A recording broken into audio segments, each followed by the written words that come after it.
Bonjour à toutes et à tous et bienvenue à tous les supporters du Real Madrid et fans de football en général. J'espère que tout le monde va bien. Je suis très content les amis de vous retrouver aujourd'hui pour un nouvel avant-match de Liga entre le Real Madrid et Mallorca. Et au passage, je sais pas si cette vidéo là sera la première sur la chaîne en 2024, mais si c'est le cas, je vous souhaite en tout cas une bonne année à tous. J'espère que vous avez bien profité des fêtes, que ce soit Noël pour ceux qui le fêtent ou en tout cas pour la nouvelle année avec vos proches, vos amis, votre famille, que vous avez la bonne santé, que tous vos rêves et vos succès au travail et vos projets personnels bien sûr se réaliseront en cette belle année 2024 qui je l'espère apportera aussi non seulement pour nous du succès mais aussi pour le Real Madrid, notre club de cœur bien entendu. Et aujourd'hui pour cette nouvelle année, avant match contre Mallorca, un effectif qui nous a quand même battu 1-0 en février 2023 dans une période où on était en chute libre totale en championnat, qui nous a d'ailleurs fait perdre de janvier à mars toutes nos chances de remporter le titre contre le Barça. Mais Mallorca qu'on a d'habitude à chaque fois tabassé, que ce soit chez eux ou à domicile,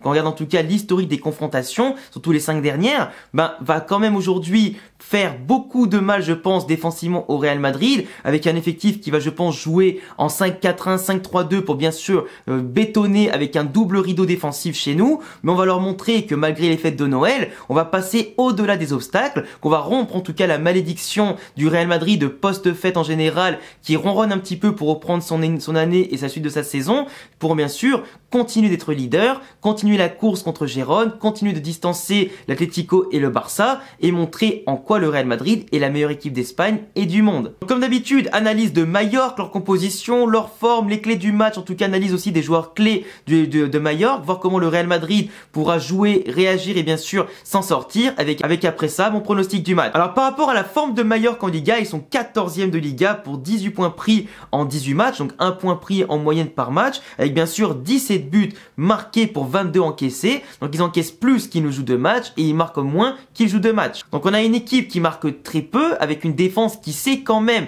suivant certains matchs, se montrer assez solide, un verrou pas facile à faire sauter, mais qui par contre, malheureusement pour eux, finit quand même par sauter. Dans le sens où ils ont quand même fait 3 victoires déjà contre Séville, qui n'est pas le meilleur Séville de l'histoire, 1-0, 3-2 au dernier match de Liga contre Sasuna, et ensuite à l'extérieur 1-0 contre le Celta. Après ils ont fait 9 nuls, dont un 2-2 intéressant contre le Barça, et 0-0 contre Bilbao, ce qui est quand même pas mal, mais dès qu'en général l'intensité est là, qu'il n'y a pas de boulette de l'adversaire comme le Barça qui leur a offert 2 buts avec 2 boulettes de Ter Stegen au pied et sur les sorties qui leur ont coûté 2 buts et forcément 2 points. Dès que tu mets le pied sur le ballon physiquement parlant, que techniquement tu les balades et que tactiquement tu es en place et que l'intensité est plus élevée, ils ont quand même perdu 6 matchs, notamment contre l'Atlético Madrid 1-0, 2-0 contre le Betis, 1-0 contre la Sociedad, 5-3 contre Gérone, 1-0 contre Villarreal et 3-2 contre Grenade. Donc à part Grenade, c'est que des mastodontes de Liga en général, de haut de tableau, qui ont eu du mal, comme vous voyez les scores, à part Gérone, à faire sauter le verrou de Mallorca. Parce que Gérone menait 5-1 vont se faire reprendre 5-3, mais bon, sur des coups de pied arrêtés, c'est pas bien grave.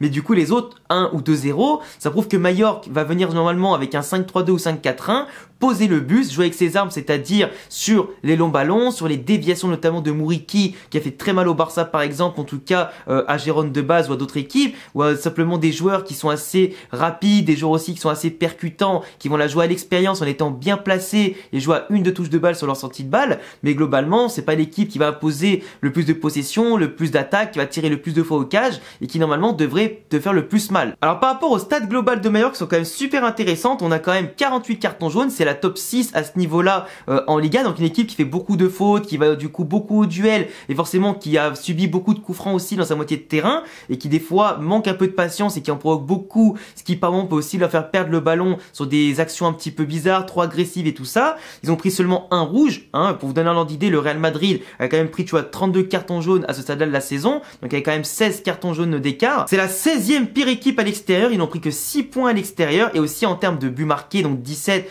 en Liga, ce qui montre quand même une attaque assez pauvre et très complexe pour eux en tout cas de jouer à l'extérieur. C'est la 17e pire équipe en possession avec 43% de possession en moyenne, donc malheureusement ils touchent très peu le ballon dans chaque match et c'est très compliqué pour eux justement d'avoir une qualité technique, une domination et profiter de beaucoup de temps fort. C'est la 17e pire en termes de précision de passe parce qu'ils qui font beaucoup d'erreurs techniques, comme je vous l'ai dit juste avant. En termes de tir cadré et de dribble par match aussi, c'est très pauvre parce que comme ils tirent très peu, souvent dans la précipitation, pas dans les bons mouvements, pas en étant en tout cas dans les meilleures dispositions, c'est plutôt des tirs un peu forcés, ce qui les empêche de bien cadrer, de bien marquer, d'avoir de bonnes situations. Et forcément, une équipe comme ça sur laquelle tu vas être un bon pressing, avec un bon bloc défensif, dès qu'ils vont vouloir avoir un petit peu en tout cas d'espace, et ben en général tu les coupes très rapidement et tu repars directement pour les contrer. Et en général c'est pas les armes les plus létales. Ils sont pas très déséquilibrants, hein, comme je l'ai dit par rapport au dribble, ils ont provoqué simplement qu'un péno, c'était une main sur un tir dévié. Donc globalement, c'est pas non plus voilà des grands provocateurs de penalty. Ils ont tout le temps marqué dans la surface avec 0 but hors surface, 5 buts de la tête quand même. C'est d'ailleurs les top 2 au niveau des centres aujourd'hui et les duels aériens en Liga. Donc c'est quand même plutôt pas mal de les voir aussi dans ce classement à ce moment-là. Donc 56% de duels aériens remportés, c'est absolument énorme, et 27% de précision de centre. Donc c'est un point, d'ailleurs les centres et les duels aériens sur lesquels on n'est pas forcément très bon. On a pris beaucoup de buts sur les centres cette année. C'est même d'ailleurs comme ça la plupart du temps qu'on prend des buts. Donc attention aux coups francs ou aux corners qui peuvent tirer, qui peuvent ensuite, en verrouillant, nous poser un énorme problème. Et franchement, si on prend un but, genre l'ouverture du score sur un corner, et qu'après ils nous attendent, qu'ils contre, etc., le match peut être vraiment très long. Ils ont quand même fait 6 clean sheets à peu près depuis le début de saison, donc c'est un effectif quand même, tu vois, qui est pas forcément facile à faire déjouer, mais dès que tu leur mets le premier but, après ça, on va dire que c'est plus de la régalade qu'autre chose. Les joueurs à suivre, t'as Muriqi, 3 buts, hein, l'emblématique, qui est capable avec sa taille et sa puissance de dévier les ballons, d'ouvrir les espaces, de bien peser sur les défenses adverses, comme notamment Abdon aussi, qui avec 5 buts et une passe se déplace très bien, est un bon complément à Muriqi. T'as Dani Rodriguez, l'expérimenté joueur de 35 ans,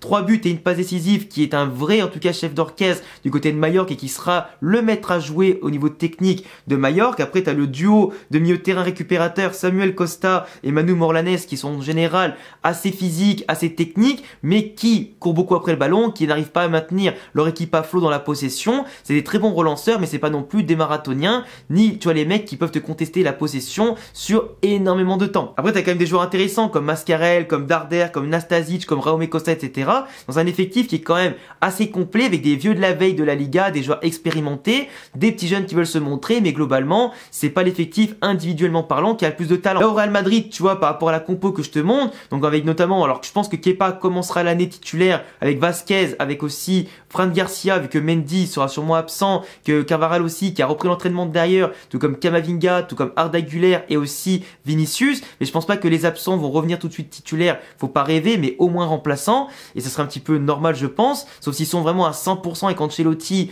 veut leur faire confiance et leur donner du temps de jeu contre une équipe à domicile où normalement tu dois avoir des espaces et des possibilités, mais reprendre fort dès le début, je pense pas, et du moins ce serait un petit peu une erreur. Du coup Vasquez, Fran Garcia, Kepa, avec bien sûr Rudiger et Tchouaméni qui sera replacé défense centrale avec le carton rouge de Nacho qui n'a pris qu'un match de suspension, heureusement pour son carton rouge, on est vraiment chanceux qu'il ait pris qu'un match. Milieu de terrain, je pense que comme Camavinga, comme je l'ai dit, sera pas titulaire, tu auras Toni Kroos et Valverde dans ce double pivot défensivement parlant, avec Luka Modric qui sera titulaire en ce début d'année et Bellingham en numéro 10. Derrière bien sûr, je pense Brahim Diaz et Rodrigo qui sont pour l'instant les fers de lance de l'attaque par leur déplacement, leur capacité à combiner, à décrocher, à jouer autant à gauche dans l'axe ou à droite, avoir aussi les solutions, cette technique, cette percussion qui contre un bloc défensif assez resserré et en tout cas assez bas, et même des fois un double rideau, pourront par leur qualité technique nous faire du bien. Et surtout en plus avec Bellingham, etc., les Valverde, les Kroos, les Modric, avec les tirs de loin qu'on peut faire pour pousser Majorque à ressortir, avec la vitesse qu'on peut y mettre, ça peut être intéressant. Les clés du match, ça serait forcément déjà de ne pas encaisser le premier but, parce que si t'encaisses le premier but, ils vont se resserrer avec le double but en 5-3-2, 5-4-1, c'est mort, ils vont faire que se projeter derrière. Donc pas encaisser s'il vous plaît le premier but, faire attention aux corners et coups de pied arrêtés, globalement dominer le milieu de terrain, on aura la possession à 65% voire 70%, ça c'est sûr, si du moins on est dans le match et la bonne activité physique, mais vu le groupe qu'on a aujourd'hui, je pense qu'on va pas retomber dans les travers de certaines saisons par le passé. Donc aujourd'hui, domination du milieu de terrain, ouvrir un maximum le jeu en passant par les côtés, ça passera par des latéraux avec des centres et aussi de la présence dans la surface, en espérant que Rossellou puisse rentrer à un moment donné pour apporter peut-être ce surplus de présence, ce surplus de taille avec sa tête et en tout cas et sa puissance qui peut faire la différence. À voir s'il sera pas des fois titulaire justement pour contrer le fameux bus et cette présence en surnombre dans la surface de Majorque défensivement parlant. Mais en tout cas, ne pas encaisser le premier but, être assez efficace avec des attaques placées, en tout cas avec un jeu qui sera pas stéréotypé,